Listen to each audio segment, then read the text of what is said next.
नमस्कार दोस्तों, स्वागत है आपका सर्वज्ञान एकेडमी के यूट्यूब चैनल पे। दोस्तों, आज की क्लास में हम बात करेंगे बहुवीरी समास के बारे में। दोस्तों, बहुवीरी समास को पढ़ने से पूर्व आप हमारे चैनल पे नए हो तो हमारे चैनल को सब्सक्राइब कर ले, साथ में बेल आइकन को प्रेस कर ले ताकि हमारा जो लेटेस्ट अपडेट है वो आपको मिल सके। तो दोस्तों, आज की वीडियो में हम बहुवीरी समास के बारे में चर्चा करेंगे कि बहुवीरी समास की परिभाषा क्या होती है, बहुवीरी समास के एग्जाम्पल जो होते हैं उनके अर्थ किस प्रकार होते हैं, उनका समास विग्रह किस प्रकार होता है, इन सब के बारे में चर्चा करेंगे। तो शुरू करते हैं बहुवीरी समास के बारे में। बहुवीरी समास दोस्तों, इसका एक सूत्र है, प्रायण अन्य पद अर्थ प्रदानो बहुवीरी। प्रायण अर्थात प्राय देखा गया है कि जहाँ पे अन्य पद की प्रधानता हो। किसकी दोस्तों, यहाँ लिखा है अन्य पद अर्थ प्रदान, कि ऐसा समास जहाँ पे शब्द तो दे रखा है जिसका अर्थ तो कुछ और है, लेकिन वो अर्थ कोई अन्य पद की प्रधानता कर रहा है, अर्थ दे रहा है, तो वहाँ पे वो बहुवीरी समास होगा। ठीक है दोस्तों, जैसे इसको समझते हैं कि जहाँ अन्य पद की प्रधानता होती है वहाँ बहुवीरी समास माना जाता है। अर्थात ये कह सकते हैं दोस्तों कि जब कोई पद अपना मूल अर्थ खोकर कोई अन्य अर्थ निकालता है, ठीक है दोस्तों, कोई अन्य अर्थ प्रकट करता है, तो वहाँ पे वो समास कौन सा होगा दोस्तों, बहुवीरी समास होगा। तो जैसे देखो यहाँ पे एग्जाम्पल समझो कि वीणा पाणी लिखा हुआ है। दोस्तों, यहाँ पे वीणा पाणी, वीणा का अर्थ होता है कोई वाद्य यंत्र है वीणा, और पाणी यहाँ पे हस्त है।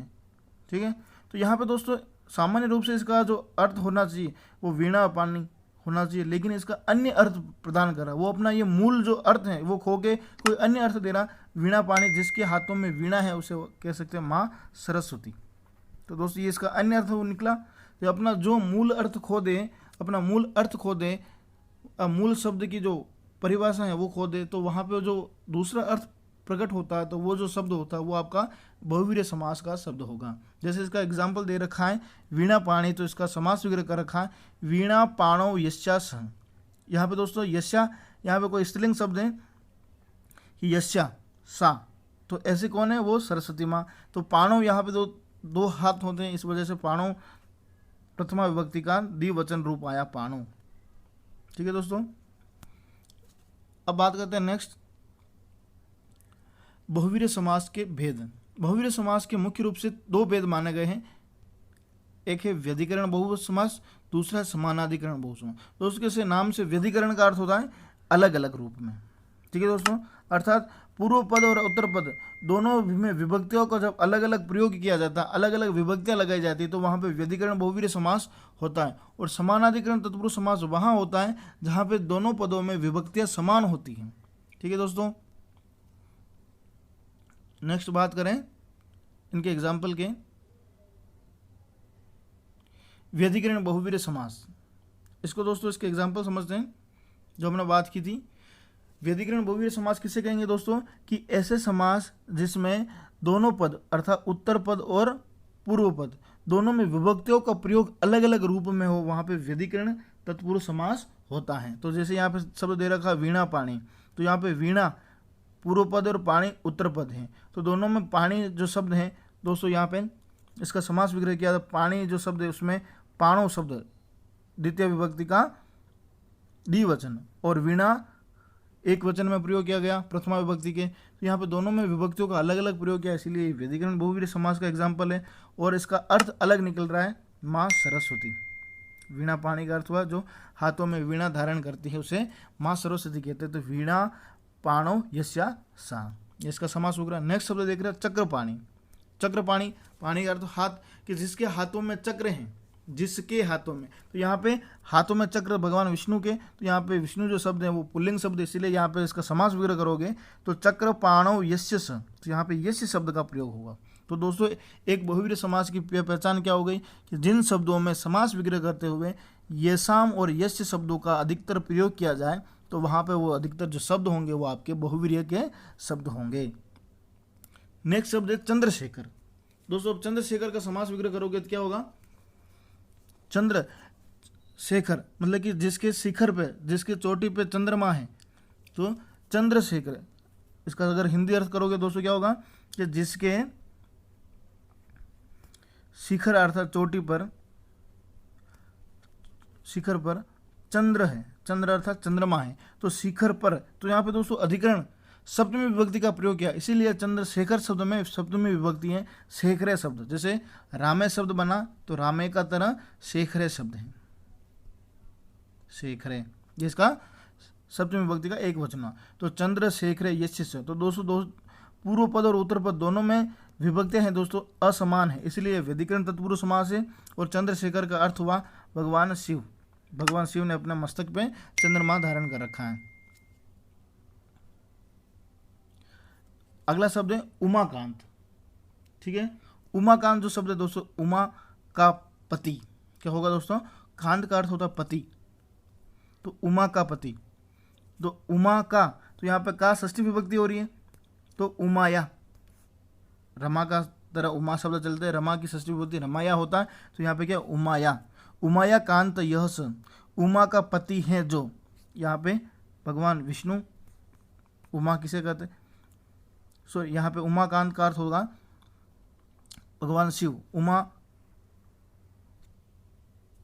किसका नाम है, सॉरी यहाँ पे उमा लक्ष्मी जी का ही नाम है, उमा शब्द। अगला शब्द है गणेश।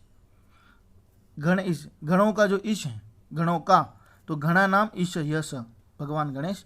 जैसे उसी प्रकार भगवान शिव गणेश का और अन्य नाम है लंबोदर, कहते हैं लंबोदर। तो यहाँ पे इसका तीसरा अर्थ निकल रहा है लंबा है उदर जिसका, लंबम उदरम यस्य स, लंबा है उदर जिसका, लंबम उदरम यस्य स लंबोदर अर्थात गणेश। तो यहाँ पे तीसरा अर्थ प्रकट कर रहा है, इसलिए यहाँ पे बहुवीर्य समास हुआ। अगला शब्द गुड़ाकेश। गुड़ा का इस, यहाँ पे गुड़ा का अर्थ होगा भगवान शिव, और गुड़ा का अर्थ होता है दोस्तों चंद्रमा होता है, मतलब कि जो चंद्रमा का स्वामी है, तो गुड़ा का या ईश यह स, समास विग्रह हुआ गुड़ा का, तो यहाँ पे षष्ठी विभक्ति हुई, षष्ठी का एक वचन, गुड़ा का या ईश यह स। वज्रपाणी, हाथों में वज्र हैं जिसके, तो वज्र पाणो यस्य स, तो भगवान इंद्र, ये तीसरा अर्थ निकला। उसी प्रकार है शब्द चक्रपाणी हुआ शूलपाणी, शूलपाणी, उसी प्रकार शब्द शूलपाणी, तो शूल का अर्थ हुआ त्रिशूल, शूल है हाथों में जिसके, भगवान शिव। उसी प्रकार है धनुषपाणी, धनुष है हाथों में जिसके, भगवान राम। चंद्रशेखर हुआ, उसी तरह का शब्द है। अगला शब्द है धनुषपाणी हुआ। शब्द देखो जो से एक और शब्द देखो चंद्रमौली, चंद्रमौली, तो इसका समास भी हुआ चंद्रमौली, तो चंद्रमौल्याम यस्य स, जहाँ पे मौल्य जो शब्द है वो स्त्रीलिंग का क्या होगा, सप्तमी का मौली पर, चंद्रमा, मौली अर्थात चोटी पे है जिसके चंद्रमा, यहाँ पर भगवान शिव का होगा, तो यहाँ पे सप्तमी विभक्ति का प्रयोग किया गया मौली शब्द में। नेक्स्ट हम बात करते हैं समानाधिकरण तत्पुरुष समास की। ठीक है दोस्तों, समानाधिकरण तत्पुरुष समास किसे कहेंगे दोस्तों, समानाधिकरण,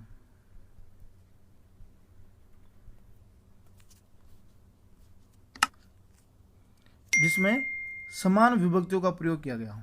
किसमें दोस्तों, जिस शब्द में समान विभक्तियों का प्रयोग किया, दोनों पदों में एक ही विभक्ति का प्रयोग किया जाता है, वहां पे समानाधिकरण तत्पुरुष समास है। और इस समानाधिकरण तत्पुरुष समास के 6 उपभेद माने हैं। कितने दोस्तों, 6 उपभेद माने, जो द्वितीय विभक्ति से लेकर सप्तमी विभक्ति तक, द्वितीय से सप्तमी तक चलते हैं। ठीक है दोस्तों, इसके एग्जाम्पल समझते दोस्तों।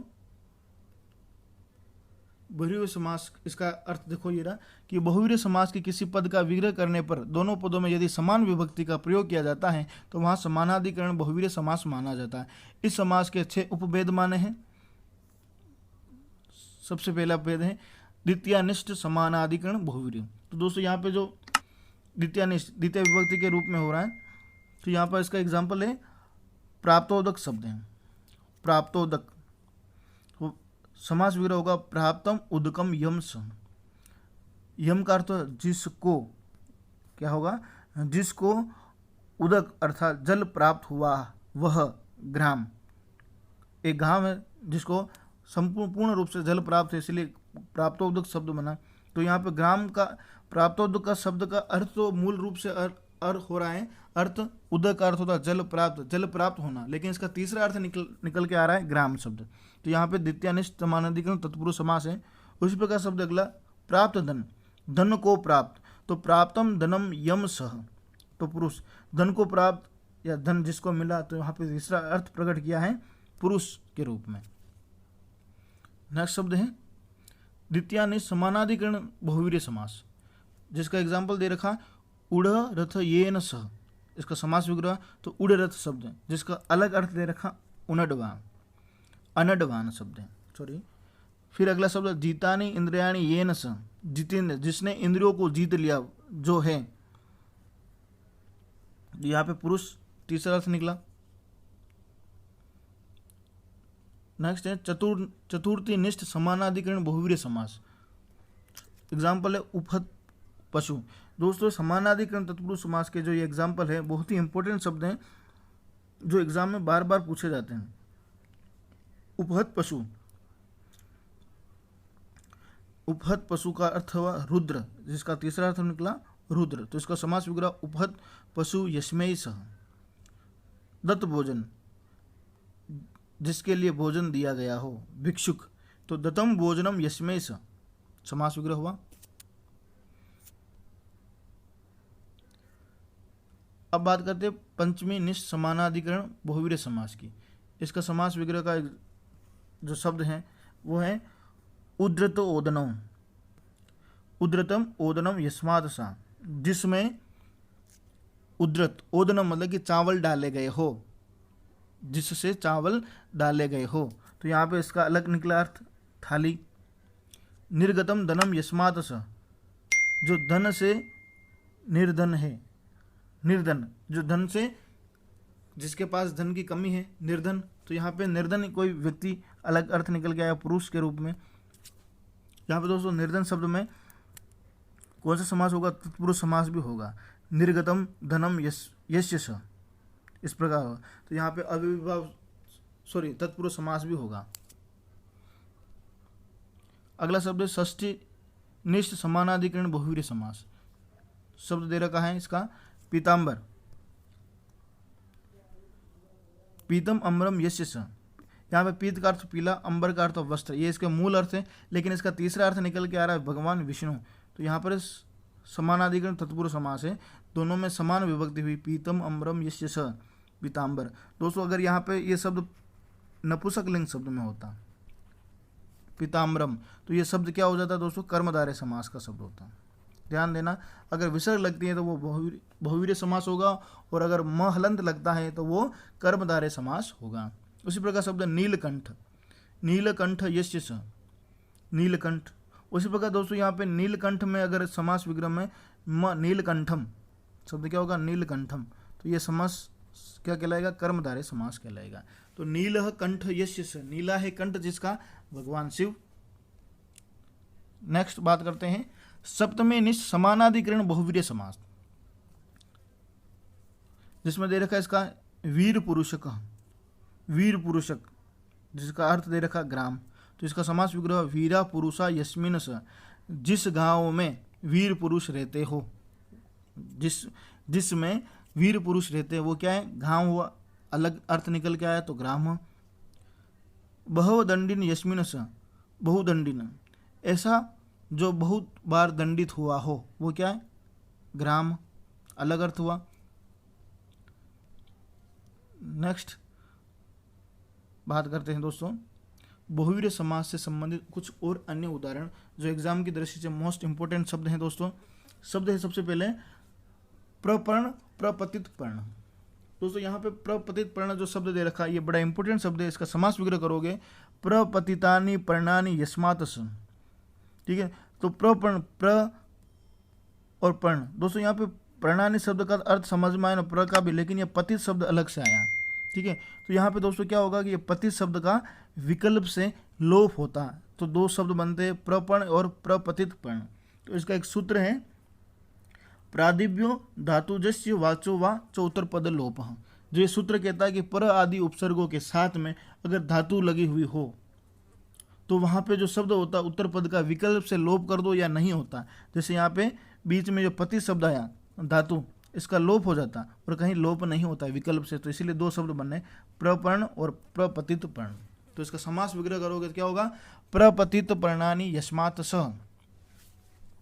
नेक्स्ट शब्द है अपुत्र या अविद्यमान पुत्र। यहाँ पर भी दोस्तों यहाँ पे क्या एक अन्य शब्द है अविद्यमान शब्द, तो इसका समास विग्रह करोगे तब क्या होगा, अविद्यमान पुत्र यस्य स। और अगर अपुत्र दे रखा हो तो दोस्तों यहाँ पे ध्यान देना कि यहाँ पे अ दे रखा, यहाँ पे आप सोचो अ उपसर्ग, कोई उपसर्ग है जिस वजह से यहाँ पे समास अव्ययीभाव समास है। तो दोस्तों यहाँ पे अव्ययीभाव समास नहीं होके ये शब्द कौन सा होगा, आपका बहुव्रीहि समास का। ये बहुत ही इंपॉर्टेंट शब्द है, अविद्यमान पुत्र यस्य स। नेक्स्ट है दीर्घ शक्त, दीर्घे शक्तिनी यस्य स। अगला शब्द है द्विमूर्ध, द्वो मूर्धनो यस्य स। यहाँ पे मूर्ध का अलग अर्थ है, लेकिन यहाँ पे सिर अर्थ दे रखा है, दो सिरों वाला, तो द्विमूर्धनो यस्य स। अंतर्लोम, अंतर्गतानि लोमानि यस्य स। तो दोस्तों इन शब्दों में विकल्प से एक अलग पद आया, जैसे इसमें गतानि शब्द आया, तो यहाँ पर भी तो अंतर्गतानि लोमानि यस्य स समास विग्रह हुआ। उसी प्रकार व्याघ्रपात, तो यहाँ पे दोस्तों देखो व्याघ्रपात में त में दोस्तों हलंत है, तो व्याघ्रस्य व्युपादो यस्य स, व्याघ्र के पादों की तरह है जो। लेकिन दोस्तों यहाँ पे ध्यान देना कि यहाँ पे अगर शब्द हस्ती और कुशल शब्द होते हैं तो यहाँ पे जो तो हलंत है वो नहीं होता। तो इसका समास विग्रह क्या हुआ, व्याघ्रपात का व्याघ्रस्य एवं पादो यस्य सह। जैसे इसी प्रकार शब्द है द्विपाद, तो द्वो पादो यस्य सह, दो पैरों वाला, कोई भी हो सकता है। सुपात, शोभनो पादो यस्य स। सुहृदय शब्द है, आएगा आगे। उत्काकुत, उत उपसर्ग के साथ में काकुत शब्द का जब प्रयोग किया जाता है तो काकुत के त का हलंत हो जाता है। जैसे इसका समास विग्रह करोगे तो उद्गतम काकुतम यस्य सह। प्रणस, प्रणस शब्द है जो दोस्तों इसका एक सूत्र उपसर्गाश्च, जो सूत्र कहता है कि नासिका शब्दों के साथ में किसी उपसर्ग का मेल हो तो वहाँ पे जो शब्द होगा नासिका के स्थान पे नस शब्द का प्रयोग किया जाता है। किसका दोस्तों, नस। तो यहाँ पे दोस्तों क्या शब्द है, प्र उपसर्ग है, तो न कोणा भी हो जाता है तो शब्द बना प्रणस। उसी पर शब्द होगा नस शब्द है तो उन्नस, उत उपसर्ग है तो उन्नस शब्द बनेगा। क्या बनेगा, उन्नस। तो प्रणस शब्द का समास विग्रह क्या होगा, प्रमता नासिका यस्य स। उसी प्रकार उन्नस का होगा उद्गता नासिका यस्य स। नेक्स्ट शब्द है विग्रह या विख्य, जिसका समास विग्रह विगता नासिका यस्य स। तो यहाँ पे दोस्तों क्या है, क्या कह रहा है सूत्र, एक वार्तिक है वेग्रो वक्तव्य और खेश्च, जिस सूत्र के अनुसार वी उपसर्गों के साथ में, किसके, वी उपसर्ग के साथ में जब नासिका शब्द का प्रयोग किया जाए तो नासिका स्थान पे आप ग्र और ख आदेश हो जाता है या शब्द आ जाता है। तो यहाँ पे देखो जैसे इसका एग्जाम्पल दे रखा है विगता नासिका, तो नासिका की जगह आपको शब्द क्या करना, ग्रह शब्द का प्रयोग किया तो शब्द बना ग्रह विग्रह। उसी प्रकार ख शब्द का प्रयोग करेगा विख्य शब्द बना। नेक्स्ट बात करते हैं सुहद, इसका सूत्र है सुहद दुहदो मित्रा मित्रयो। मित्र और अमित्र अर्थ में हृदय शब्द के साथ में सु और दूर उपसर्गों का अगर प्रयोग किया जाता है तो वहाँ पे शब्द बनता सुहृद और दुहृद। तो इसका समास विग्रह करते हो तो शोभन शब्द का प्रयोग करके शोभनम हृदयम यस्य स। ठीक है, तो सुहद बना। अगर इस जगह दुहद शब्द होता, दुहद, तो दुष्ट हृदय जिसका, तो क्या होगा, दुष्टम हृदयम यस्य स, दुहद। नेक्स्ट शब्द है चित्रगु, जिसका समास विग्रह होगा चित्रा गाव यस्य स। ये बहुत ही मोस्ट इंपोर्टेंट शब्द है। चित्रगु शब्द का समास विग्रह क्या होगा, इसमें कौन सा समास है। उसी प्रकार शब्द है रूपवत भार्या, रूपवती पत्नी है जिसकी, रूपवती भार्या यस्य स। कंठकाल, कंठस्थ काल यस्य स। उसी प्रकार उष्ट्रमुख, उष्ट्रमुखम इव मूर्खम यस्य स। यहाँ पे दोस्तों क्या होगा, मूर्ख नहीं होगा मुख होगा। क्या होगा दोस्तों, मुख, कि ऊंट के समान जिसका मुख है। और भी शब्द जैसे केशचूड़ शब्द है, केशचूड़, इसका समास विग्रह करोगे दोस्तों क्या होगा, केशा नाम, केशा नाम संगात, संगातः चूड़ा यस्य स। एक शब्द है अष्टिशिरा, अष्टिशिरा, अष्टिशिरा। तो इसका समास विग्रह करोगे क्या होगा? अस्ति शीरम यस्या सा। उसी के बाद शब्द है उपदशा, उपदशा। तो दशानाम समीपे ये संति ते, क्या होगा समास विग्रह? यशानाम, दशानाम समीपे ये संति ते। उसी प्रकार शब्द है द्विरात्रा, शब्द है द्वित्रा। तो क्या होगा? द्वयो वा त्रयो वा। इसका समास विग्रह करोगे तो क्या होगा? द्वयो वा त्रया वा। ठीक है दोस्तों, इस प्रकार ये शब्द हुए कुछ। अब नेक्स्ट हम बात करते हैं केवल समास की। केवल समास दोस्तों उसके नाम से ही पता चलता है, केवल अर्थात कि इस समास में ओनली फॉर केवल समास होगा, न इसमें कोई किसी पद की प्रधानता होगी। समास तो होगा लेकिन इसमें कोई पद प्रदान नहीं होगा कि पूर्व पद प्रदान होगा या उत्तर पद प्रदान होगा। ठीक है, इसको समझते हैं दोस्तों। इसका सूत्र है विशेष संज्ञा विनिमुक्त केवल समास। विशेष संज्ञा से विमुक्त है वो शब्द है केवल समास का। जैसे कि कुछ पद ऐसे होते हैं जिनमें पदों का मेल होने के कारण समास की स्थिति तो प्राप्त होती है, समास तो होता है लेकिन उसमें किसी पद की प्रधानता नहीं दिखाई देती। उस शब्द में समास होगा लेकिन उसमें कोई पद प्रदान नहीं होगा कि पूर्व पद का प्रयोग हो रहा है या जिस वजह से ये समास केवल समास होगा, उसमें वो नहीं होगा। अतः ऐसे पदों को केवल समास मान लिया जाता है। जैसे इसके सूत्र हैं ससुपा और सुपसुपा स वा समस्यते। इन दोनों सूत्र के अनुसार इन समास को कभी कभी ससुपा समास भी कहा जाता है और सुपसुपा समास भी कहा जाता है। तो इन दोनों सूत्र के अनुसार सुपसुपा समास और ससुपा समास के नाम से भी जाना जाता है। इन समास का जब समास विग्रह किया जाता है तब क्या करता है दोस्तों, या तो इसमें संधि कार्य किया जाता है या इन पदों को उनका पद परिवर्तन कर दिया जाता है, उनका स्थान बदल दिया जाता है। जैसे इसके एग्जाम्पल समझते हैं दोस्तों।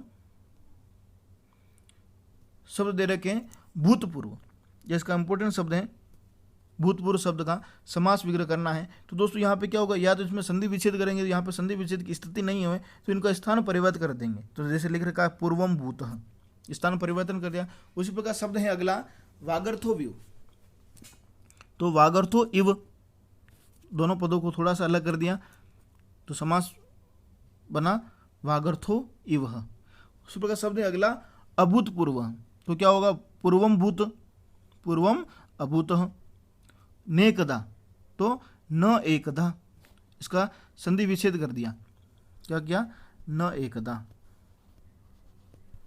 तो समास विग्रह हुआ न एकदा। उसी प्रकार जैसे वागर्थो इव का भी कर रखा था, वागर्थो धन इव। बाल का विव, तो यहाँ पे दोस्तों समास विग्रह करोगे तो क्या होगा, बाल का धन इव, क्या होगा, बालकौ इव। उत्तमर्ण, तो उत्तम धन ऋण। अधमर्ण, तो अधम धन ऋण। अदृष्ट पूर्व, तो पूर्वम अदृष्ट। इस प्रकार इनके समास विग्रह हो गए। इन समास करने के लिए या तो संधि विच्छेद करो उन शब्दों में या इनके शब्दों में स्थान परिवर्तित कर दो।